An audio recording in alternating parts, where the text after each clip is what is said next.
फरार झालेला वाल्मिक कराड भगवान गडावर लपून बसला होता। धनंजय मुंडेंची पाठराखण करणारे आणि अप्रत्यक्षपणे आरोपींची बाजू घेणाऱ्या नामदेव महाराज शास्त्रींनीच वाल्मिकला आसरा दिला होता। अशा वेगवेगळ्या प्रश्नांचं मोहोळ सध्या भगवान गडाभोवती दाटलंय ते या दोन लोकांमुळे। या दोन लोकांवरून थेट भगवान गड आणि नामदेव शास्त्रींवर सोशल मीडियावरून शंका उपस्थित केल्या जात आहेत। पण या दोन लोकांचा आणि वाल्मिक कराडचा नेमका संबंध काय? कोण आहेत ही दोन लोक? त्यांच्यावरून नामदेव शास्त्रींवर का होत आहेत गंभीर आरोप? याचा सविस्तर आढावा या व्हिडिओतून घेणार आहोत।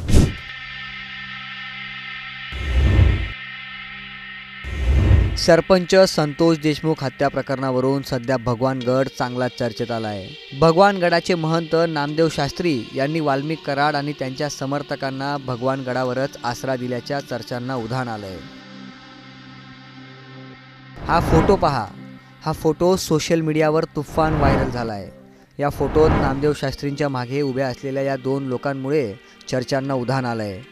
सोशल मीडियावर व्हायरल झालेल्या या फोटोत जी दोन लोक दिसत आहेत ती दोन लोक वाल्मिक कराडची कट्टर समर्थक असल्याचा दावा केला जातोय। सरपंच संतोष देशमुख यांच्या कुटुंबियांनी ज्यावेळी महंत नामदेव शास्त्री यांची भेट घेतली, नेमकं त्याच वेळी ही दोन लोक नामदेव शास्त्रींभोवती गराडा घालताना दिसली। जी लोक महंत नामदेव शास्त्रींजवळ उभी आहेत तीच लोक वाल्मिक कराडची निकटवर्ती आहेत असे दावे लढवले जात आहेत। यामागचं कारण काय ते पाहूयात।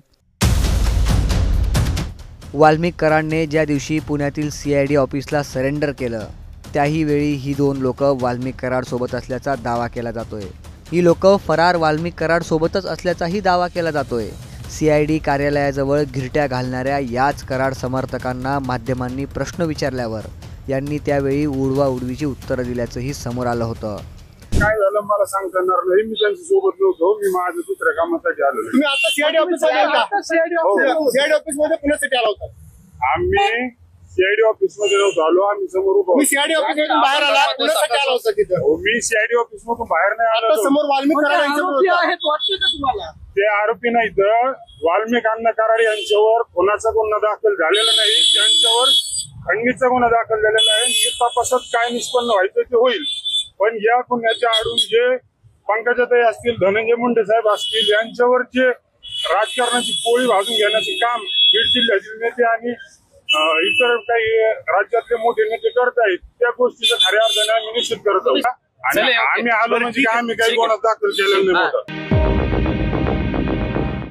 सरेंडर झालेल्या वाल्मिक कराडसाठी त्याच्या समर्थकांना थेट CID कार्यालय गाठल्याचं दिसून आलं होतं।